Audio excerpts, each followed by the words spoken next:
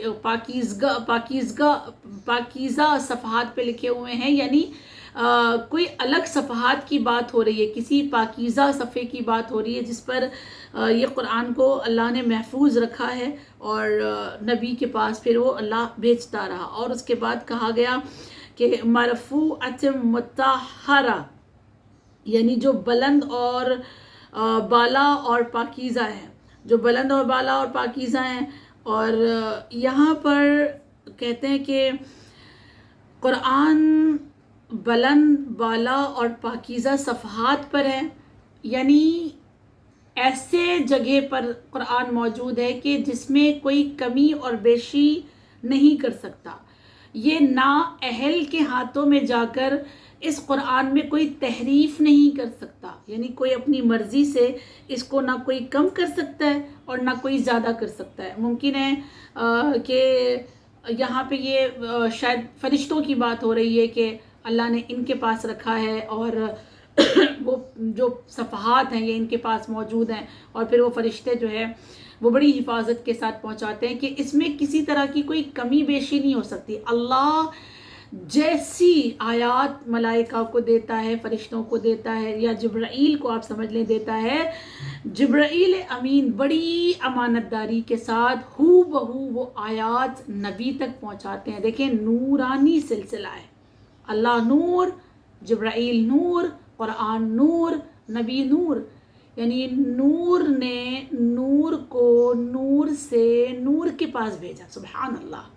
یعنی پورا چین جو ہے وہ نزول قرآن کا آنا، قرآن کی حفاظت اور نورانی صفحات پہ اس کا رہنا، یہ پورا کا پورا چین جو ہے وہ نورانی ہے۔ پورا قرآن مجید جو ہے وہ چاروں طرف سے نور سے گھرا ہوا ہے۔ اگر یہ نور ہے تو ظاہر سی بات ہے دلوں کو منور کرتا ہے۔ اور اس کے بعد پھر اللہ فرشتوں کی بات کر رہا ہے اس میں، اور آگے خداوند کریم کہتا ہے کہ بے ایدی سفرہ، یعنی اس کا ترجمہ یہ کہ ایسے لکھنے والوں کے ہاتھوں میں ہے، کہ ایسے لکھنے والوں کے ہاتھوں کے سفرہ یعنی لکھنے والے نہیں ہوتا ہے، سفرہ یعنی محفوظ کرنے والے، حفاظت کرنے والے۔ اور جو سفیر ہوتے ہیں یعنی کہ سفر کرتے ہیں، کہیں جاتے ہیں، تو ان کو سفیر اس لیے کہا جاتا ہے کیونکہ وہ ایک شہر سے دوسرے شہر میں جاتے ہیں، اور جانے کے بعد بہت ساری چیزوں سے وہ پردہ اٹھاتے ہیں، بہت ساری چیزیں وہ سیکھ کر آتے ہیں، لوگوں کے درمیان بہت ساری چیزوں کو بتاتے ہیں۔ اور یا پھر وہ جو لکھنے والے ہوتے ہیں، جو تاریخ لکھنے والے، حدیث لکھنے والے یا اس کی تشریح لکھنے والے، ان کو بھی سفیر اس لیے کہا جاتا ہے کیونکہ وہ بھی بہت ساری چیزوں سے پردہ اٹھاتے ہیں۔ اور یہاں پہ جو سفرہ سے مراد فرشتے ہیں، جو وحی کے فرشتے ہیں، جو بعض اوقات یہ کہا جاتا ہے کہ وہ آیات الہی کو لکھتے ہیں، وہ آیات الہی کی حفاظت کرتے ہیں، آیات الہی سے پردہ اٹھاتے ہیں، یعنی اسے نور کے حلقے میں رکھتے ہوئے نور تک پہنچاتے ہیں، اور پھر وہ آیات جو ہے وہ دنیا تک یعنی امت تک پہنچتی ہے۔ تو یہ ایک سفر ہے جو فرشتوں کے ذریعے سے طے پاتا ہے قرآن مجید کا اور نبی تک آتا ہے، بہرحال پھر اس کے بعد وہ امت تک پہنچتا ہے، اور آج پوری کائنات میں قرآن کی ایک ایک آیت پہنچی ہوئی ہے۔ تو یہاں فرشتوں کی بات ہو رہی ہے کہ یہ بعید خدا جو کہہ رہا ہے بعیدی سفرا، تو کہ وہ لکھنے والوں کے ہاتھوں میں ہے، یعنی فرشتوں کے ہاتھوں میں۔ اور پھر اس کے بعد فرشتوں کی ایک کوالٹی اللہ یہ بتاتا ہے کرامن بررہ، یعنی وہ محترم اور نیک کردار ہے، کہ جن کے پاس یہ قرآن کی ہم نے ذمہ داری دی ہوئی ہے اور جن کو ہم نے قرآن کی حفاظت پہ لگایا ہوا ہے، وہ فرشتے ایسے ہیں کہ جو بررہ کہتے ہیں کہ بہت وسیع، وسعت، بڑا، بر صغیر یعنی بڑا، زمین کو کہتے ہیں نا، بڑی وسیع زمین کو کہا جاتا ہے بر۔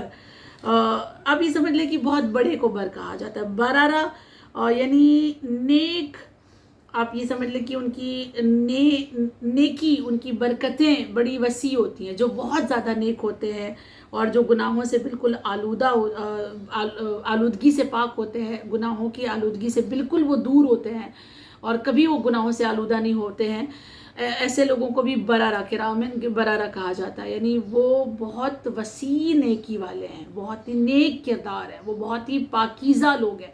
تو یہاں فرشتوں کی بات ہو رہی ہے، اور خداوند کریم نے فرشتوں کی یہاں پہ جو باتیں کی ہیں وہ اس طرح سے کہ وہ اللہ کی اطاعت کرنے والے ہیں، وہ قرآن کو لکھنے والے ہیں، وہ قرآن کے سفیر ہیں، وہ قرآن کے حامل ہیں، وہ حفاظت کرنے والے ہیں، اور وہ ایسے فرشتے ہیں کہ جو بڑے نیک ہیں اور بہت ہی اخلاق والے ہیں۔ یہاں پر ایک حدیث یہ بھی آتی ہے امام صادق علیہ السلام سے کہ مولا نے فرمایا کہ جو شخص قرآن کا حافظ ہو، یہاں حافظ قرآن کو یاد کرنا بہت ضروری ہے اور ان کی عظمت کو بتانا بہت ضروری ہے، کہ مولا نے فرمایا کہ جو لوگ حافظ قرآن ہیں اور اس پر عمل کرتے ہیں اور وہ خدا کے عظیم فرما برداروں کے ساتھ ہوں گے، یعنی وہ لوگ جو قرآن کو جو حفظ کرتے ہیں اور حفظ کرنے کے ساتھ ساتھ قرآن کی ان آیات پر عمل بھی کرتے ہیں، وہ ایسے فرشتوں کے ساتھ رہیں گے جنہوں نے قرآن کی حفاظت کی ہے، کیونکہ قرآن کو حفظ کرنا بھی قرآن کی حفاظت ہے نا، ایک طرح سے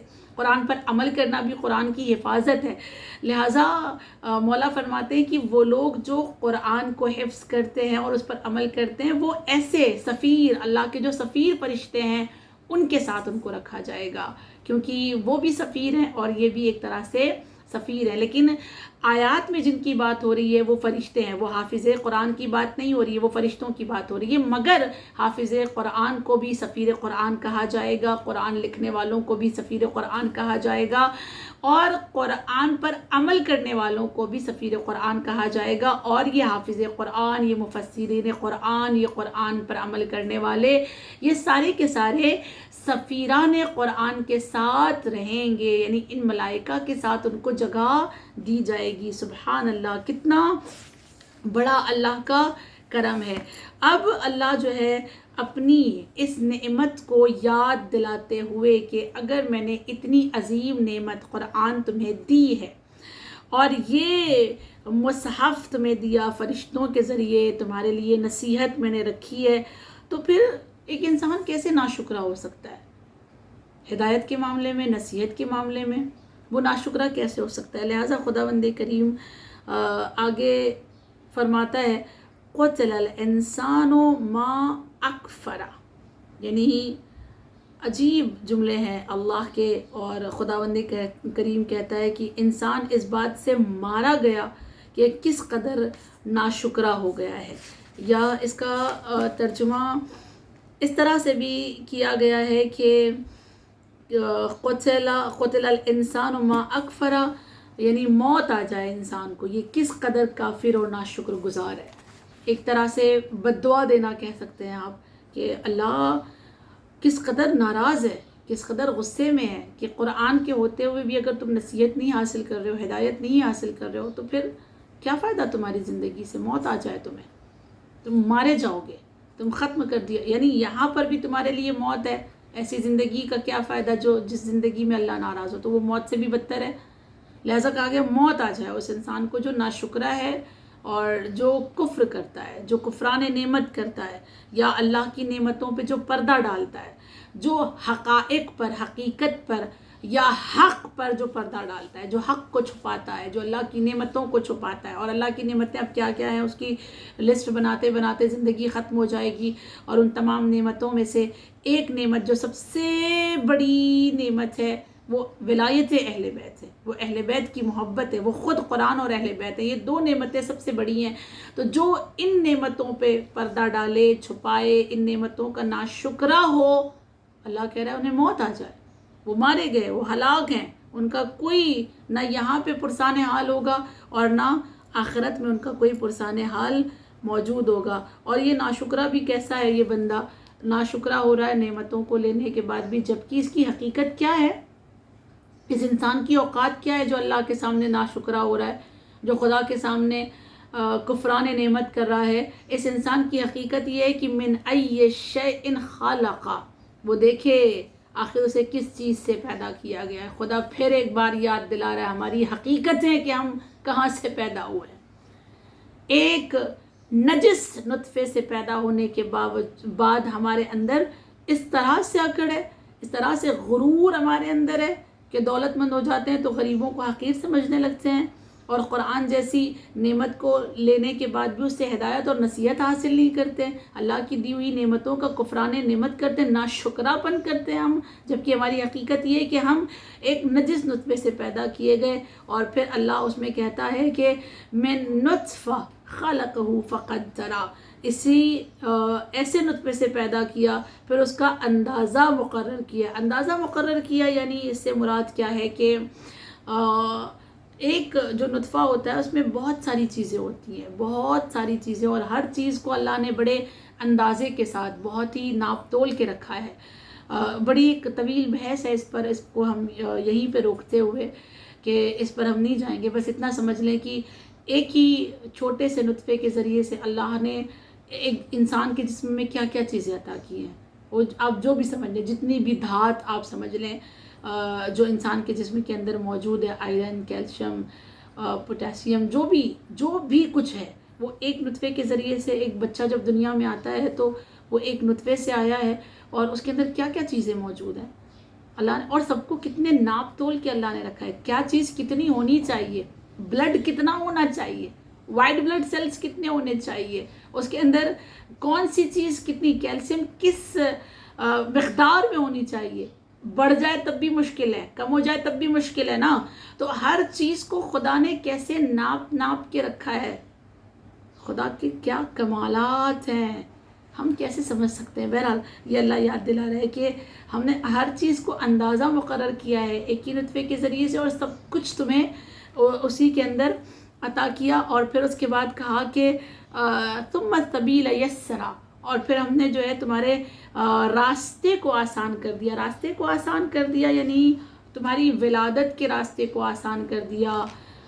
تمہیں ماں کے شکم میں رکھا، گوشت کا لتھڑا بنایا، پھر تمہیں ہڈیاں تمہاری بنائی، پھر اس کے بعد تمہیں دنیا میں لانے سے پہلے جب تک تم شکم مادر میں تھے، جب ایک بچہ شکم مادر میں ہوتا ہے نا تو اس کا سر جو ہے وہ اس کا چہرہ جو ہے وہ پشت کی جانب ہوتا ہے اور سر اوپر کی جانب ہوتا ہے جب تک وہ شکم میں آرام سے رہتا ہے. جب ولادت کا ٹائم آتا ہے تو وہ راؤنڈ ہو جاتا ہے، بچہ وہ گھوم جاتا ہے، اور گھوم جانے کے بعد اس کا جو سر ہوتا ہے وہ ماں کے اب جو اوپر کی جانب تھا وہ نیچے کی جانب اس کا سر آ جاتا ہے تاکہ ولادت میں اس کی آسانی ہو. تو اللہ یہ یہاں پہ کہہ رہا ہے کہ ہم نے کتنی آسانی رکھی ہے تمہاری ولادت میں، تمہارے راستے میں، کہ تمہیں دنیا میں لانے کے لیے بھی ہم نے آسانیاں رکھی ہیں، اور جب تم دنیا میں آ گئے تو اس میں بھی ہم نے تمہارے لیے آسانیاں رکھی ہیں. کون کون سی آسانیاں ہیں؟ والدین ہیں تمہارے لیے، وہ آسانی ہے. تمہارے لیے ہم نے غذا معین کی ہے، ہم نے تمہارے لیے رزق معین کیا ہے، ہم نے تمہارے لیے نعمتیں معین کی ہے. وہ سب کچھ ہم تمہیں دے رہے ہیں نا، ہم تمہارے لیے ساری چیزیں دینے کے لیے آمادہ ہیں، تیار ہیں، اور سب کچھ تمہارے لیے ہے تاکہ تمہارے نشو و نما، تمہاری جو براٹ اپ ہے، جو تمہاری زندگی ہے، جو آگے تم جانے والے ہو، بڑھنے والے ہو، وہ آسانی سے تم بڑھو، آسانی سے تم ترقی کی راہوں کو طے کر سکو. یہ اللہ کہہ رہا ہے کہ تمہارے لیے ہم نے کتنی آسانیاں کی ہیں. اور پھر تم کو اس طرح سے آسانیوں کے ساتھ اوپر اٹھاتے ہوئے اللہ آیت نمبر 21 میں کہتا ہے ثم اماتہ فاقبرہ، اللہ پھر اسے موت دے کر فنا کر دیا، دفنا دیا. تمہیں پیدا کیا نطفے کے ذریعے سے، تمہیں آسانیاں دی تاکہ تم ترقی کر سکو، ارتقاء کر سکو، نشو و نما کر سکو. پھر تم کو ہم نے موت دے دی، اور موت دے کر ہم نے تمہیں دفن کر دیا. اللہ کہہ رہا ہے ہم نے دفن کر دیا، اس کا یہ معنی نہیں ہے کہ اللہ دفن کرتا ہے. یعنی جو زمین مہیا کی وہ اللہ کی جانب سے ہے، زمین اللہ کی جانب سے. غسل و کفن دینے والے، دفنانے والے وہ اللہ کی جانب سے ہے. اللہ کے خوف سے، اللہ کے ڈر سے، یا اس پر رحم کر کے اللہ کے ایک بندے کو دفن کرتے ہیں. لہٰذا اللہ یہ کہہ رہا ہے کہ ہم نے تمہیں دفن کیا. اور اگر دفن نہیں کرتا تو کیا ہوتا؟ ایک انسان کو دفن نہ کیا جائے اور ایک انسان کو موت نہ آئے. آپ سوچیں نا کہ اگر انسان سے پیدا ہوتا اور موت نہ ہوتی تو کیا ہوتا؟ اس دنیا میں کسی کے رہنے کی جگہ رہ جاتی، دشوار ہو جاتی زندگی. یعنی موت بھی اللہ کی جانب سے ایک نعمت ہے، ایک خدا کی قسم بہت بڑی نعمت ہے کہ اگر موت نہ ہوتی تو زندگی کو آج جینا بڑا سخت ہو جاتا، بہت دشوار ہو جاتا. زندگی اتنی آسان نہیں ہوتی، جتنی اسموتھلی زندگی جا رہی ہے اتنی آسان نہیں ہوتی تھی. لہٰذا یہ موت بھی ایک نعمت ہے. اور اس کے بعد یہ کہا کہ ہم نے دفن کیا، اور اگر دفن نہ کیا جاتا، ایک مردے کو دفن نہ کریں، کچھ دن کے لیے چھوڑ دیں، کیا ہوگا؟ جو زندہ ہے وہ جی پائیں گے، اس کی بدبو سے نہیں جی سکیں گے، دشوار ہو جائے گی زندگی. لہٰذا یہ دفن کرنے کا جو پروسیس ہے یہ بھی کیا ہے؟ ایک طرح سے نعمت ہے. اور پھر اللہ آیت نمبر 22 میں کہتا ہے ثم اذا شاء انشرا، یعنی پھر جب چاہا دوبارہ زندہ کر کے اٹھا لیا. یعنی خود اللہ یہاں پر اب قیامت کے جو مرحلے ہیں وہ بیان کر رہا ہے کہ تمہیں زندگی دی، تمہیں بنایا، تمہیں بڑا کیا، تمہیں موت دے دی، تمہیں دفن کر دیا. تو ختم ہو گئی معاملے؟ سارے معاملے ختم ہو گئے؟ نہیں، اب تو اصل معاملہ شروع ہوتا ہے. اب تمہیں پھر ہم اٹھائیں گے. اب ہم جب چاہیں گے تمہیں قبر سے اٹھایا جائے گا، اور قبر سے اٹھا دینے کے بعد پھر تمہارا حساب و کتاب، اور محشر میں ورود، اور پھر آنا تمہارا صراط، اور پھر وہ مرصاد اور وہ اعراف کی منزلیں، وہ ساری منزلوں کو تمہیں طے کرنا ہوگا. تم قبر سے پھر سے اٹھائے جاؤ گے، تمہیں پھر سے زندہ کیا جائے گا. یعنی یہ بھی ایک طرح سے اللہ کی جانب سے نعمت ہے کہ انسان موت کو فنا سمجھ رہا تھا، لیکن اللہ نے دوبارہ زندگی دینے کا وعدہ کر کے بتایا کہ موت فنا نہیں ہے، اس کے بعد ایک الگ زندگی ہے، اس کے بعد ایک الگ دنیا ہے. اور وہ دنیا اس دنیا سے کہیں بہتر ہے، اس دنیا سے بالکل ڈفرینٹ الگ دنیا ہے. اور اس دنیا میں موت نہیں ہے، اس دنیا میں نعمت ہی نعمت ہے. اس دنیا میں اگر تم نے اس دنیا کو صحیح طریقے سے گزارا ہے تو یہی دنیا تمہاری اس دنیا کے لیے آسانی پیدا کرے گی، اور پھر اس دنیا میں تم آرام سے اپنی زندگی کو بسر کر سکو گے. یاد رہے کہ تمہیں پھر سے اٹھایا جائے گا. تم یہ نہ سمجھ لینا کہ تم یہاں پیدا ہوئے، تم نے زندگی گزاری، تمہیں موت آ گئی اور تمہیں دفن کر دیا تو سب کچھ ختم ہو گیا. نہیں، ختم نہیں ہوتا. پلٹایا جائے گا، اٹھایا جائے گا، اور قبروں سے ہم اٹھائے جائیں گے، خدا کی قسم. بس یہ وہ مرحلہ ہے جہاں ہم رک کر اللہ سے دعا کریں کہ خدا جب ہمیں قبروں سے اٹھایا جائے تو وہ لوگ جو برہنہ اٹھائے جائیں گے ہمیں ان میں شمار نہ کرنا. معبود وہ لوگ جو جانوروں کی شکل میں اٹھائے جائیں گے خدا ہمیں ان میں شمار نہ کرنا. خدا ہماری شکل کو جانور کی نہ بنانا، ہم جانوروں جیسے نہ اٹھائے جائیں. خدا وہ لوگ جو اٹھائے جائیں گے تو ان کے گوشت کو، ان کے چہرے کے گوشت کو ایک سانپ نوچ رہا ہوگا، ہمیں ان میں شمار نہ کرنا. روایت کے جملے ہیں کہ جب ایک چغل خور انسان کی، جس نے چغلی کر کے دو انسانوں کو جدا کیا ہوگا، دو پیار کرنے والے، محبت کرنے والے بھائی بہن، ماں باپ، میاں بیوی میں جھگڑا لگایا ہوگا، ان کو جدا کیا ہوگا، ایسے لوگ جب قبر سے اٹھائے جائیں گے تو ان کے اوپر ایک سانپ مسلط کیا جائے گا اور وہ مسلسل ان کے چہرے کے گوشت کو نوچ رہا ہوگا. خدا میں ایسے لوگوں میں شمار نہ کرنا. پروردگار عالم جب ہمیں قبر سے اٹھایا جائے ہمارا چہرہ بھی روشن ہو، ہمارا چہرہ بھی مسکراتا ہو. تجھے واسطہ ہے سورہ عبس کا، تیری اس مقدس آیات کا، جس میں تو نے ہمیں بہت ساری نصیحتیں دی ہیں. معبود حقیقی بس امام زمان کو ہم سے راضی کرنا اور ان کی زندگی طولانی عطا فرما اور ہمیں ان کا ظہور دیکھنا نصیب فرمانا. پروردگار عالم ان کے آنے کے بعد جب ہمیں قبر سے اٹھانا تو ان کے لشکر میں ہمیں جگہ عنایت کرنا. وآخر الدعوانا ان الحمدللہ رب العالمین. سورہ فاتحہ. بسم اللہ الرحمن الرحیم. الحمدللہ رب العالمین الرحمن الرحیم مالک یوم الدین. ایاک نعبد و ایاک نستعین. اہدنا الصراط المستقیم صراط الذین انعمت علیہم غیر المغضوب علیہم ولا الضالین. بسم اللہ الرحمن الرحیم. قل هو اللہ احد اللہ الصمد لم یلد ولم یولد ولم یکن له کفوا احد. بسم اللہ الرحمن الرحیم. قل هو اللہ احد اللہ الصمد لم یلد ولم یولد ولم یکن له کفوا احد. بسم اللہ الرحمن الرحیم. قل هو اللہ احد اللہ الصمد لم یلد ولم یولد ولم یکن له کفوا احد. ان اللہ وملائکته یصلون علی النبی یا ایھا الذین آمنوا صلوا علیہ وسلموا تسلیما. اللہم صل علی محمد وعلی محمد وعجل فرجهم. سورہ فاتحہ، سورہ اخلاص اور درس قرآن مجید کا نذرانہ. چاردہ معصومین بار امام پتن پاک شہیدان کربلا، سیران کربلا و یتیمان کربلا کی بارگاہ اقدس میں دیا کرتے ہیں. اس کے طفیل میں جو بھی ثواب و جملہ مرحوم مومنین والمؤمنات، تمام علماء، تمام شہداء، تمام مجتہدین اور خصوصاً جو لوگ ہمیں سنتے ہیں جن کی جانب سے کلاس آرگنائز کی گئی ہے، ان کے مرحومین کے ارواح کو بخشنے. خداوند کریم واسطہ بیت علیہ السلام کا مرحومین کے گناہ کبیرہ و صغیرہ کو معاف فرما، مرحومین کی مغفرت فرما، مرحومین کے درجات کو بلند فرما، مرحومین کو جوار حسین میں جگہ عنایت کرنا. وتقبل منا انک انت السمیع العلیم.